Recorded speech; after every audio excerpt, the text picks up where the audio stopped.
네, 안녕하십니까. 우리 정영상 회장님 또 사회자분께서 과찬의 말씀을 많이 해주셨기 때문에 제가 잠깐 좀 설명을 드리고 이 주제에 앞서서 저는 육군사관학교 38기로 임관을 했습니다. 그래서 처음에 25사단 이제 GP장으로 군대 생활을 시작했습니다. 그리고 이제 쭉 그 작전하고 전략만 해왔습니다, 저는. 작전참모를 현재대에서 하다가, 사단장은 여러분들이 잘 아시는 그 철원에 있는 육사단에서 하고요. 군단장은 군단의 일동에 있는 5군단에서 했습니다. 그래서 GOP를 쭉 담당하는 그러한 지휘관을 했는데, 우연치 않게 제가 연합사에서 2번 근무할 기회가 있었습니다. 제가 소장 때, 투스타 때 연합사 작전참모를 하고, 그 다음 다시 연합사 부사령관을 했습니다. 그래서 많은 분들이 이제 연합사 부사령관으로 저를 소개하시니까 연합사에 대해서 많이 아시는 것 같은데 사실은 잘 모르시는 분들이 많으신 것 같아요. 그래서 제가 연합사령부라는 것이 어떠한 그 기구고 또 어떠한 역할을 하는 것이고 또 요즘에 전시작전 통제권 뭐 연합사 이런 얘기들이 뉴스에 많이 나오고 하기 때문에 거기에 대해서 잠깐 말씀을 드리고 주제로 들어가도록 하겠습니다. 이 대한민국의 탄생과 동시에 대한민국에서는 전쟁이 있었습니다.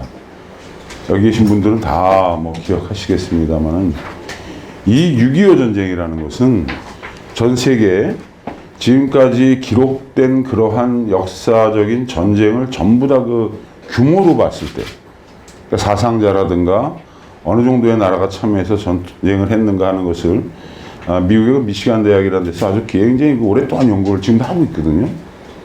근데 그 중에서 제일 피해가 많고 큰 전쟁은 다 아시는 것처럼 2차 세계대전입니다. 그 다음에 1차 세계대전, 100년 전쟁, 나폴레옹 전쟁, 이런 순으로 쭉 나가는데 이 6.25 전쟁은, 한국 전쟁은 7번째로 큰 전쟁입니다. 역사상에서. 그리고 이것은 국제전쟁입니다. 남북한 간의 전쟁이 아닙니다. 전쟁으로 참여한 나라만 UN 쪽에 쓴 게 16개 나라, 그 다음에 중국, 북한, 한국 하면은 거의 20개국의 나라가 참여해서 한 전쟁입니다. 근데 이 전쟁이 불과 70년 전에 이 한반도에서 있었던 거죠. 근데 제가 안타까운 것은 우리 젊은 친구들이나 학생들이 임진왜란은 1592년에 있었던 임진왜란을 기억하고 이순신 장군을 기억하고 명랑해전, 뭐 노량해전, 한산대첩을 다 배우고 하는데 6.25 전쟁에 대해서 가르치거나 배우는 게 없어요. 학교에서도 가르치지 않아요. 이렇게 큰 전쟁이 우리 한반도에 있었는데 이게 참 안타까운 일인데 이런 것부터 바로 저는 서야 된다고 생각을 합니다. 연합사라는 것의 뿌리와 한미동맹의 뿌리는 6.25 전쟁에서부터 시작이 되는 것입니다. 이 동맹이라는 것이 국제법적으로 동맹은 우방국하고 다른 겁니다. 우리가 한미동맹이라고 얘기할 때 왜 동맹이라고 그러냐. 영국이랑 독일이랑 뭐 프랑스 다 우리 우방이잖아요. 근데 영국과 한국이 동맹이라고 이야기하지 않습니다. 한미는 동맹이라고 해요. 동맹은 명확하게 개념이 정립되어 있는 겁니다. 하나의 적국이 어떠한 나라를 무력으로나 정치적으로 침략했을 때 2개 이상의 나라가 같이 싸우기로 약속하는 것, 이게 동맹입니다. 그러니까 동맹은 군사적인 거예요. 동맹은 외교적인 게 아닙니다. 그러니까 한미동맹의 적은 북한입니다. 미일 동맹의 적은 중국입니다. 여러분이 잘 아시는 나토와 미국의 동맹, 나토라는 게 유럽에 있는 지금 30여 개국이 가입되어 있는데 나토와 미국의 동맹은 적이 러시아입니다. 다 정해져 있는 겁니다. 이렇게. 그래서 한미동맹의 근본적인 발단의 시작이 1953년 10월 1일 날 맺어진 한미상호방위조약인데 이 한미상호방위조약에 의해서 태평양 지역에서 대서양이나 이런 데 한미동맹이 관계되는 게 아니고 태평양 지역에서 한국과 미국 일방이 정치적으로나 군사적으로 어떠한 집단과 국가에 의해서 위해를 받거나 침략을 받았을 때 한국과 미국은 같이 싸우기로 한다 하는 게 한미상호방위조약이고 그것을 근거로 한미동맹이 계속 유지가 되는 것이고 그것을 근거로 주한미군이 대한민국의 주둔에 있는 겁니다. 이것이 한미동맹의 근본이고 뿌리입니다. 그럼 이 한미동맹은 어떻게 유지가 된 것이냐? 1950년 6월 25일 날 전쟁이 발발한 다음에 정말 기적과도 같이 불과 한 3, 4일 만에 유엔 안보리에서 유엔군을 창설해가지고 한국전쟁에 참여하기로 했고 7월 1일 날 부산에 미군이 최초로 들어왔고 7월 6일 날 중미령 위에 있는 오산 위에 있는 중미령 고지에서 미 24사단 이하의 스미스 특수임무부대가 북한과 최초로 교전을 시작했어요. 근데 그때는 한국군은 어떤 상황이었느냐? 38선에 좌측부터 1사단, 7사단, 6사단, 8사단 4개의 사단이 배치가 되어 있었는데 6월 25일부터 28일까지 좌측에 있는 1사단하고 7사단이 무너지는 바람에 포천과 의정부 축선이 돌파가 되어서 서울이 점령이 된 거고 6사단이 그 3일 동안을 춘천에서 북해군 2군단 3개의 사단을 막아냈습니다. 2사단, 7사단, 15사단을 막아내가지고 서울에 들어온 북한군이 이 북해군 2군단의 진격을 기다리느라고 3일 동안 시간을 허비한 거죠. 그래서 시간을 획득하는 그 사이에 미군이 들어왔고 7월 6일 날 최초로 미군하고 북해군이 전투를 시작했는데 그때는 이미 한국군이 6사단 이후에는 다 와해가 됐어요. 그래서 7월 14일 날 이승만 대통령이 맥카더 장군한테 편지를 보냅니다. 좀 띄라고요? 네네. 편지를 보냅니다. 그래서 한국군이 와해가 되었으니까 한국군의 작전 지휘권을 유엔군 사령관에게 넘겨서 유엔군 사령관이 유엔군과 한국군을 같이 지휘해서 이 전쟁을 승리로 이끌어 주었으면 좋겠다라고 보냈고 7월 16일 날 맥카더가 거기에 대한 회신을 합니다. 그래서 한국군의 작전 지휘권이 그때부터 유엔 사령부로 넘어가서 같이 전쟁을 하게 된 겁니다. 전쟁을 쭉 진행을 해왔는데 또 하나 기억하셔야 될 게 중간에 있었던 거는 낙동강 전투 세대용은 생략을 하고 지금 정치적으로 문제가 되고 있는 정전협정, 종전협정, 평화협정 이 관계가 어떻게 되는 것이냐. 1951년 들어서부터 정전협정은 시작이 됐습니다. 유엔군과 중국군과 같이 정전을 하자, 휴전을 하자는 얘기가 나왔어요. 근데 이게 3년을 끈 겁니다, 무려.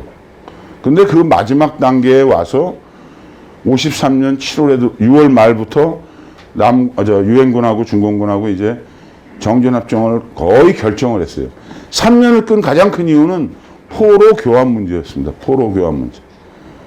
우리는 상당히 많은 중국군과 북해군 포로를 보유하고 있었는데 사실 중국이나 북한은 지금도 포로가 거의 없다 그러잖아요.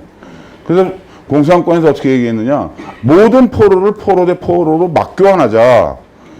그랬는데 약 5만 가까운 포로 중에서 사실은 2만 반 이상이 북한군한테 강제로 끌려나왔고 또 중국군도 원치 않은 전쟁에 나온 사람들이 많았어요. 그러니까 이 사람들은 북한으로 안 가겠다는 거예요. 그걸 방공포로라고 이야기를 했습니다. 그래서 이승만 박사하고 자유진영에서는 포로의 의사에 의해서 본국 송환을 하자. 이게 이제 서로 절충이 안 됐던 거죠.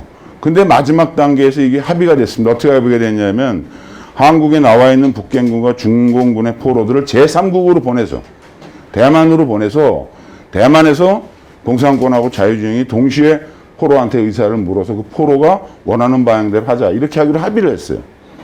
그때 이승만 박사가 그렇게 해서는 안 된다는 겁니다. 이승만 대통령이. 왜?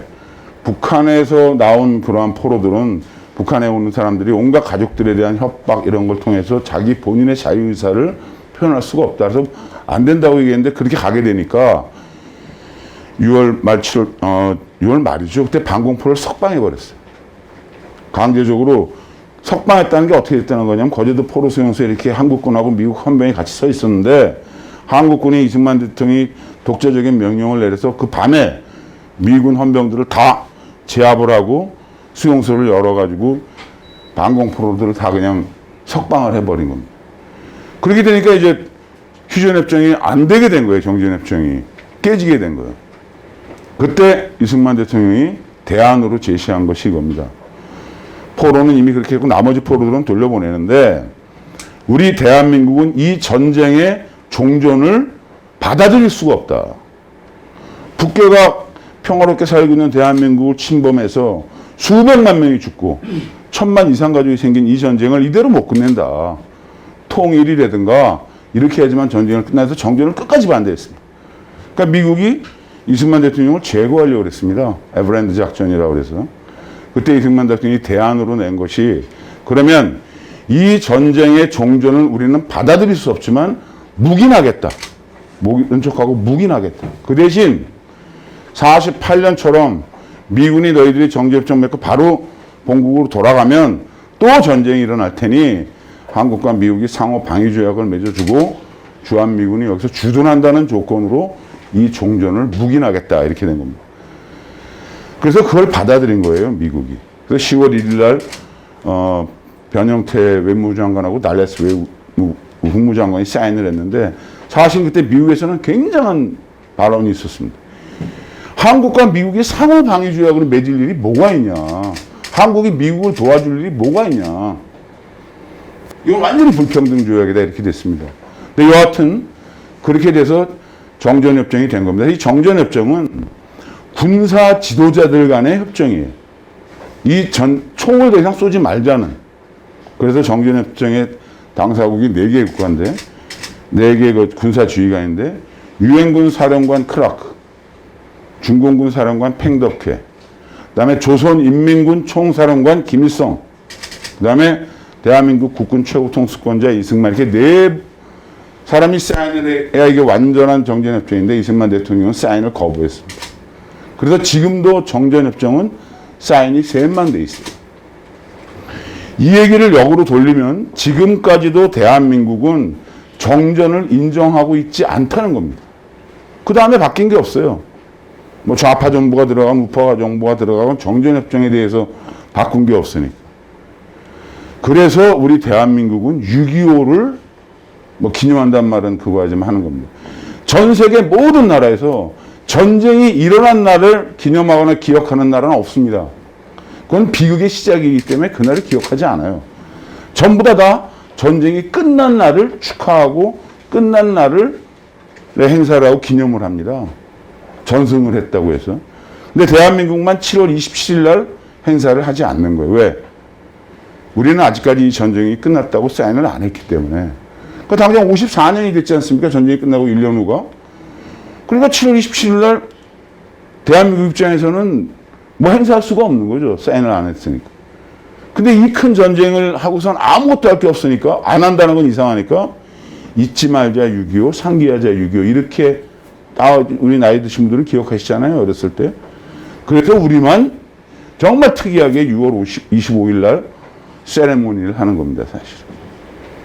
이렇게 한국 전쟁은 굉장히 다른 전쟁과 다른 특이한 성격을 갖고 있는 전쟁이고 그 전쟁의 끝도 아주 어떻게 보면 엉성하게 끝나 있는 것이죠.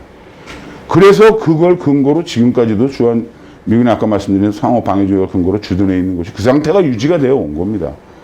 그럼 지금 앞에 문재인 정부에서 얘기하는 종전을 선언하자는 건 무슨 얘기냐면 이건 정전, 군사 지도자들끼리 전투를 그만두자는 것까지만 또 4개 나라 중에서 3개 그룹이 사인을 한 건데 6.25 전쟁이 끝났다는 걸 선언한 적이 한 번도 없는 거예요, 대한민국은.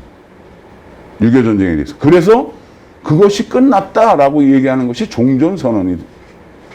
그리고 평화선언은 남과 북이 서로 이제 더 이상 대결하지 말자. 이게 평화협정이라는, 그렇게 연결돼 나가자는 건데 그 전 단계에서 아직 우리가 안 돼 있는 거예요. 안 될 수밖에 없는 게 종전을 선언하려면 2가지가 있습니다.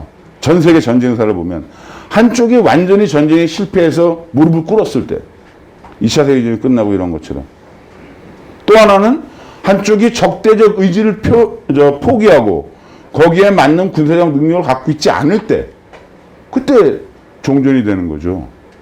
근데 이 2가지가 달성이 안 돼 있어요. 북한은 한 번도 대한민국을 적화하겠다는 얘기를 포기한 적이 없습니다. 헌법보다도 우선하는 노동당 규약 서문에 남조선에 대한 공산권의 혁명 역량을 강화하겠다고 기록이 되어 있고 110만이라는 군대를 가지고 핵을 가지고 있고 미사일을 가지고 있는데 현 단계에서 어떻게 종전을 선언할 수가 없는 겁니다. 군사적으로 물리적으로 안 되는 거예요. 이런 단계가 있는 것이고 그래서 이렇게 유엔사가 이제 연합사 말씀드려 여기까지 왔는데 유엔사가 이렇게 쭉 작전권을 가지고 있다가 1978년도에 무슨 일이 있으면 기억하실지 모르겠는데 그 8.18 도끼 만행 사건이라고 76년도에 기억나십니까? 8.18 도끼 만행 사건에서 미국의 보니파스 중위하고 중위 2명이 북괴군 도끼에 맞아 죽었죠. 그때가 6.25 이후에 가장 전쟁에 가까이 다가갔던 때입니다. 데프콘2가 발령이 됐고 미국의 항공모함 4척이 동해안과 서해안에 들어와 그때는 무력 시위를 뭐 지금처럼 이렇게 남쪽에서 한 게 아니라 북한군 비행기, 미군 비행기가 원산으로 들어서 남포로 무력 시위를 했어요. 그때 김일성이 총 한 발만 쐈으면 전쟁이 일어나는 겁니다. 근데 그때 김일성이가 사과를 했죠.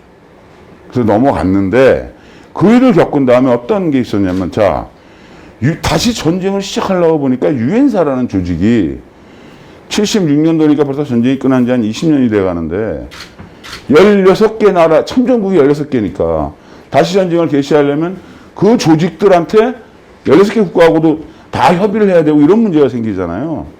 그래서 이것이 전쟁을 하기에 적합한 조직이 아니다. 한국과 미국이 두 나라가 결심을 하면 전쟁을 할 수 있는 조직이 필요하겠다.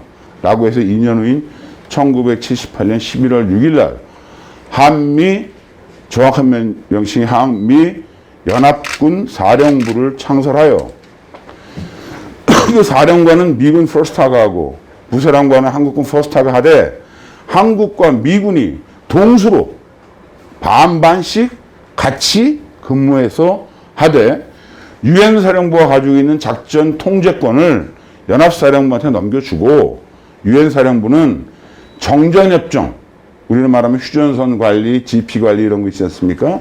정전협정을 관리하고 유엔사와 연합사가 전쟁이 일어날 때 쓸 수 있는 탄약과 무기 같은 게 다 있는데 그게 어디 있느냐? 일본에 있습니다. 일본에 있는 유엔사 후방기지에 그것들이 다 들어와 있어서 유엔사는 그러한 일본에 있는 후방기지를 관리하고 유사시에 한미연합사에다가 전투력을 지원해주고 물자를 지원해주는 임무를 조정을 합니다. 그래서 그때부터 78년도부터 한미연합사가 작전을 하게 되는 거예요. 그런데 여기서 또 꼭 기억하셔야 될 게 유엔군 사령부의 상급 부대는 그 위에 상급 부대는 미국 합참입니다. 유엔 결의에 그렇게 만들어 놨어요.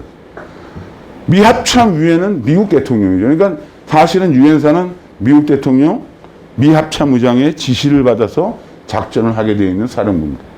근데 우리 선배들이 78년도에 연합사를 창설하면서 연합사령부의 상급 기구는 한국 합참의장과 미 합참의장이 같이 협조해서 전쟁의 지침을 내리도록 하는 군사위원회, 밀리터리 커미티, 군사위원회가 연합사의 작전 지침을 내린다. 그럼 이 한국 합참의장과 연합사의 연관의 작전 지침을 위한 전쟁 전략 지침은 SCM, 한국 국방부 장관과 미국 국방부 장관이 지침을 내린다. 그 말은 결국 한국 대통령과 미국 대통령이 반반의 지분을 가지고 연합사를 지휘한다고 되어 있는 겁니다. 그러니까 78년도에 연합사가 창설이 되면서는 한국군의 작전권 중에 반은 사실 우리가 가지고 온 거나 마찬가지입니다. 그러다가 1994년도에 어떤 일이 생겼느냐. 평상시의 작전 지휘권이라는 문제가 생긴 겁니다. 그전에 연합사가 전시와 평시 작전권을 다 가지고 있는 거예요. 그럼 평상시에 작전권을 갖고 있다는 건 어떤 의미냐? 평상시에 작전 지휘권을 가지고 있으면 연대급 이상 되는 부대가 움직이거나 이동할 때 연합사령관의 승인을 받아야 한국군도 움직일 수 있다는 거예요. 근데 여기서 문제가 생긴 거예요. 정치적인 문제가. 12.12 사태하고 광주 사태가 생긴 거예요. 12.12 사태 때 연합사령관의 승인 없이 구사단의 병력이 서울로 들어왔습니다. 광주에는 24단이 내려갔습니다. 이것이 미국한테 정치적 부담이 굉장히 크게 되는 사건이 발생하게 된 겁니다. 그리고 우리나라 국력이 또 굉장히 상승이 됐고, 올림픽도 하고, 그래서 94년도에 평상시의 작전 지휘권은 한국군한테 넘겨달라니까 미국이 오케이 한 겁니다. 그래서 94년 12월 1일부로 한국군의 평시 작전 통제권은 한국군으로 넘어왔어요. 그러니까 지금 연합사는 뭐가만 남아있느냐. 전쟁이 발발했을 때 한국군과 미군을 같이 지휘해서 한반도에서 전쟁을 할 수 있도록 하는 조직이 남아있는 겁니다. 그 지금 문재인 정부에서 얘기했던 전시작전 통제권을 전환한다는 얘기는 그것도 그 연합사령관이 전시에 갖게 되어 있는 그 작전 통제권도 한국군한테 넘겨서 한국군 포스타가 한미연합군을 지휘하도록 하자 하는 것을 얘기하는 것. 연합사가 어떤 조직인지 좀 이해가 되십니까? 그런데 여기서 또 간과하면 안 되는 게 하나 있어요. 뭐냐면 연합사령부는 아까 말한 사령부잖아요. 그럼 그 밑에 싸움을 하는 부대가 있어야 될 거 아닙니까? 그죠? 싸움을 하는 부대가. 그 싸움을 하는 부대를 연합사 예하분대를 구성군 사령부라고 합니다. 육해공군 본부 이런 건 전쟁을 하는 조직이 아닙니다. 그건 군사력을 건설하는 조직이고, 전쟁은 지상은 지상군 사령부, 해상은 해군 작전 사령부, 해군 구성군 사령부, 공군 구성군 사령부, 연합 구성군 사령부, 연합 심리전 사령부, 이렇게 5개의 조직이 만들어요. 근데 아까 저를 소개하면서 연합사 부사령관 겸 지상 구성군 사령관이라고 소개를 했는데, 이 지상 구성군은 한반도 전구, 그러니까 한반도에 전쟁을 하기 위해서 들어오는 바다와 공중과 땅을 다 통틀은 그 전구 내에 들어와 있는 모든 지상군, 한국군과 미군을 다 포함하여 이것을 지휘하는 사람이 한국군 포스타라는 거예요. 그 밑에는 미국 1군단도 있고 미군 들어오는 지상군들도 다 한국군 포스타, 연합사 부사령관인 제가 지상구상군 사령관에 대해서 지휘를 해왔던 겁니다. 그럼 해군은 어떻게 되느냐? 해군은 요코스카에 있는 미 7함대 사령관, 로널드 레이간호를 주 항공모함으로 하는 7함대 사령관이 한국 해군을 같이 와서 전쟁을 하는 거예요. 공군은 오산에 있는 7공군 사령관, 미 7공군 사령관이 한국과 미국의 공군을 다 통틀어서 같이 전쟁을 하도록 되어 있는 겁니다. 연합특전사령관은 한국군 특전사령관이 미국의 네이버스일 그린벨에 다 받아들여가지고 연합특전사령관이 되는 거예요. 연합심리전사령관도 한국군 원스타가 연합심리전사령관이 되는 겁니다. 즉 이것이 한미동맹의 핵심이면서 연합사의 핵심이면서 지난 70년간 대한민국을 지켜온 국가안보의 힘입니다. 왜? 대한민국과 전쟁을 하려고 하는 어떠한 나라는 한미연합사는 자동적으로 전쟁에 개입을 하는 거거든요. 자동적으로 연합사가 작전권을 갖고 있기 때문에 연합사와 전투를 해야 되고, 연합사가 전투를 하기 위해서는 아까 말씀드린 것처럼 해군, 공군, 육군이, 특히 해군과 공군은 미군이 지휘하니까 자동적으로 연합군과 싸워야 되고 미군과 싸워야 되는 거예요. 그 시스템이 지금도 작동을 하고 있는 겁니다. 그게 연합사의 본질이에요. 그래서 북한 아이들이 입만 열면 주한미군을 철수하라고 얘기하는 거예요. 주한미군을 철수하지 않으면 대한민국에서 전쟁이 일어날 때는 자동적으로 한미연합군과 싸우게 되어 있는 시스템. 이것이 지난 70년간 우리 선배 정치인들하고 선배 군인들이 만들어 놓은 한미동맹의 가장 기본적인 연합방위체제의 핵심인 겁니다. 우리가 평상시 얘기하는 육해공군 본부는 전투력을 싸우는 데가 아니라 인원 물자, 그러니까 징집을 하고 인원을 만들고 훈련을 시켜서 연합사에 넘겨주는 부대. 그 다음에 지상군 중에서 전방에 있는 부대, 옛날에 일상군, 지금 지작사, 전방에 있는 부대는 전부 연합사로 들어가고, 수도방위사령부, 그 다음에 한강 이남에 있는 이작전사, 우리가 후방이라고 해요. 그거는 한국합참이 지휘하도록. 이게 대한민국의 전쟁 지도 체제예요. 이것은 여기까지는 비문이 아닙니다. 이거는 언론에 많이 보도가 됐는데 정리가 잘 안 돼가지고 여러분들이 종합적으로 말씀을 못 들으셔서 그런 것인데, 이렇게 정리가 되어 있는 시스템이 연합사라는 것이고, 지금도 그것은 그대로 유효한 겁니다. 전시작전 통제권에 대한 그 사인이 되고 컨디션 베이스로 지금 조건에 기초한 거로 넘어가게 되어 있는데, 거기에 대해서 한국관 비극이 어그리해서 사인하기 이전까지는 지금 제가 말씀드린 이 체제와 이 시스템으로 대한민국은 전시에 방어되고 있고 방어되고 있다. 거기서 제가 한 역할이 아까 말씀드린 연합사 부사관관 겸 지상구성군 사령관을 했다. 그러한 내용으로 좀 말씀드렸습니다.